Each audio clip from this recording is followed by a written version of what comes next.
Hello भाइयों और उनकी बहनों, बहुत बहुत स्वागत है तुम्हारा लाइफ प्रोसेसेस के लेक्चर नंबर 21 के अंदर। और जैसा कि लास्ट वीडियो में हमने पूरी तरीके से एक्सक्रीशन खत्म कर लिया था, हमारे लाइफ प्रोसेसेस के जितने भी बेसिक कंसेप्ट हैं वो सारे के सारे खत्म हो चुके हैं। और जिसने भी लास्ट वीडियो नहीं देखी, ऊपर जाओ, आई बटन पे लिंक आ रहा हो, उसे टैप करो और वो वीडियो देख के आओ। और जिसने वो वीडियो देख लिया है, चलिए शुरू करते हैं अपनी आज की वीडियो के साथ।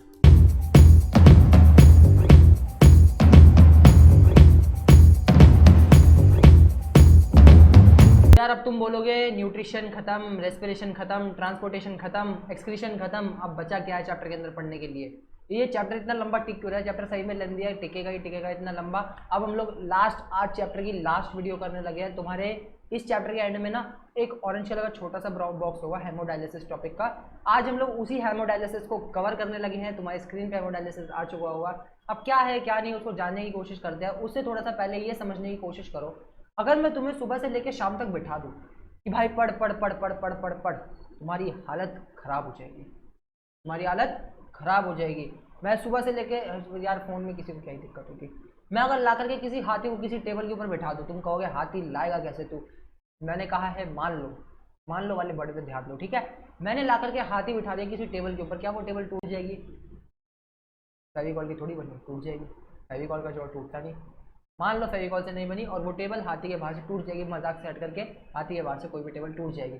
यानी कि अगर मैं किसी को भी किसी के औकात के बाहर की चीज़ दे देता हूँ तो वो चीज़ नहीं संभाल पाता। तुम कहोगे सर ये तो कुछ मेरी लाइफ से रिलेटेड बोल रहे हो। तो नहीं, बिल्कुल भी तुम्हारी लाइफ से रिलेटेड नहीं बोल रहा हूँ। अगर मैं किसी भी चीज़ को उसकी औकात के बाहर का काम दूंगा तो वो नहीं संभाल पाएगा, नहीं झेल पाएगा, नहीं सह पाएगा, कुछ भी कह सकते हैं, ठीक है। सेम चीज़ अगर कोई बंदा बहुत ज़्यादा ड्रिंक कर रहा है, बहुत ज़्यादा स्मोक कर रहा है, उसकी बॉडी के अंदर ना बहुत ज़्यादा वेस्ट बन रहा है, नॉर्मल लेवल से बहुत ज़्यादा वेस्ट बन रहा है। एंड की वीडियो में हमने पढ़ा था कि किडनीज ही हमारी बॉडी का जितना भी वेस्ट है उसको सेपरेट करती है, यूरिया जितना भी हमारी बॉडी का सेपरेट करती है। अगर कोई बंदा अपनी बॉडी के अंदर वही वेस्ट बहुत ज़्यादा क्वांटिटी के अंदर बना रहा है तो उसकी किडनी के ऊपर प्रेशर बहुत ज़्यादा होगा उस वेस्ट को साफ करने का। तुम कहोगे हाँ बिल्कुल ज़्यादा होगा। अगर तुम्हारे जॉब के ऊपर तुम्हारे प्रेशर बढ़ जाए, मतलब तुम अभी पढ़ रहे हो, पढ़ाई का प्रेशर बढ़ जाए, तो तुम्हें मन करेगा छोड़ दो यार पढ़ाई, क्या करना है।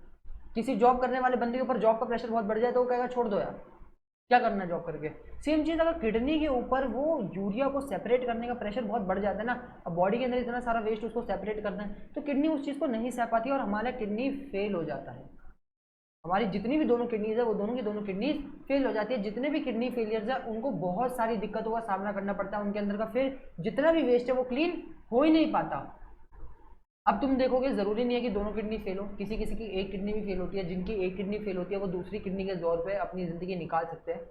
मतलब जिनकी सिर्फ एक किडनी होती है उनका जो एक अकेली किडनी है वो पूरी बॉडी का यूरिया सेपरेट करती जाती है। पर उस कंडीशन के अंदर क्या होता है, हम उस कंडीशन में ना भाग दौड़ नहीं सकते। भागने दौड़ने से क्या होता है, भागना दौड़ना है, एनर्जी ज़्यादा चाहिए, एनर्जी ज़्यादा चाहिए तो रेस्पिरेशन ज़्यादा करना पड़ेगा, रेस्पिरेशन ज़्यादा करना है तो खाना ज़्यादा चाहिए, और खाना ज़्यादा चाहिए तो प्रोटीन भी ज़्यादा डाइजेस्ट होगा, हमारी बॉडी का ना वेस्ट भी बहुत ज़्यादा बनेगा।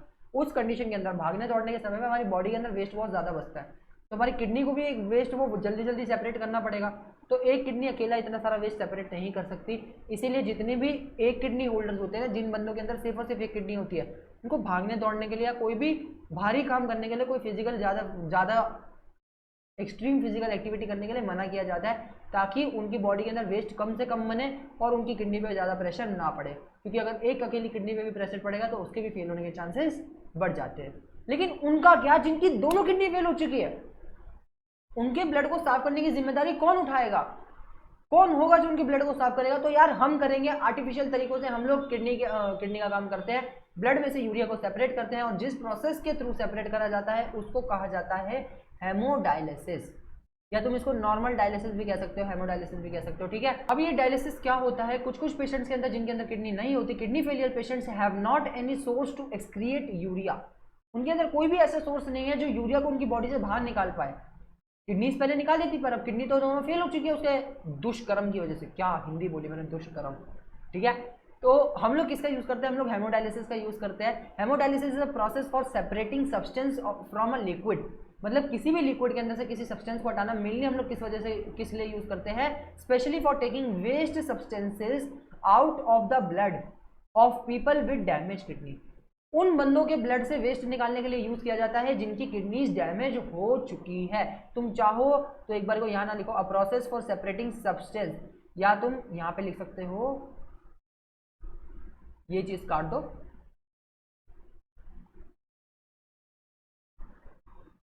इतनी लिख लो, a process for separating waste substance out of the blood of people with damage kidney.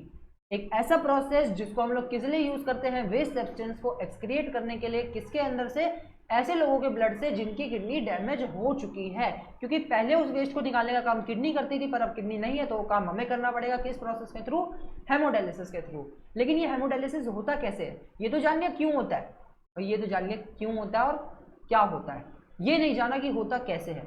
तो अब ये जानना बहुत जरूरी है कि कैसे होता है। इसको मैं मिटा देता हूँ, तुम चाहो तो पूरी भी लिख सकते हो। तुम कहोगे मास्टर तूने पूरी मिटा दी, नहीं, तुम लिख सकते हो इसको आराम से, तुम्हें जैसी लैंग्वेज सूटेबल लगे, बस तुम्हें कंसेप्ट पकड़ में होना चाहिए यार।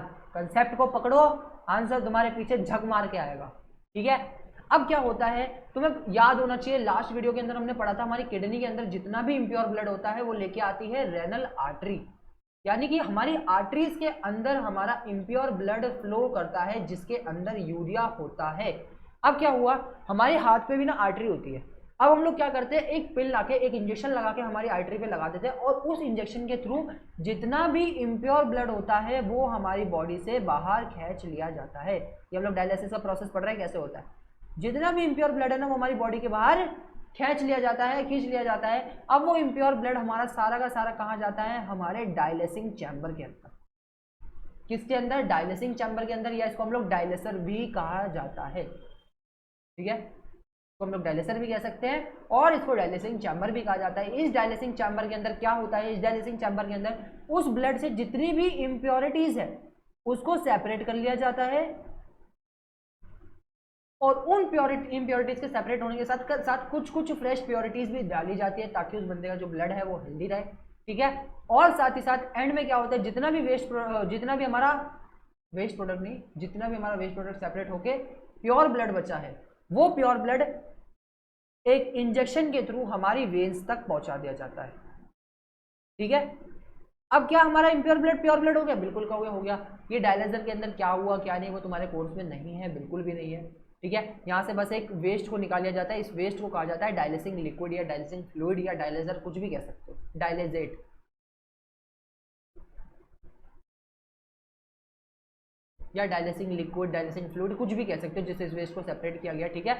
अब क्या होता है, बस यहाँ पे हमारा ब्लड प्योर हो गया, बात क्लियर है। ये जो डायलिसिस का प्रोसेस है ना, कम से कम थ्राइस इन अ वीक करवाना पड़ता है मेरे ख्याल से, ठीक है। हफ्ते में 3 बार ये डायलिसिस का प्रोसेस होता है, और एक प्रोसेस को कम से कम नहीं तो 3 से 5 घंटे लग जाते हैं।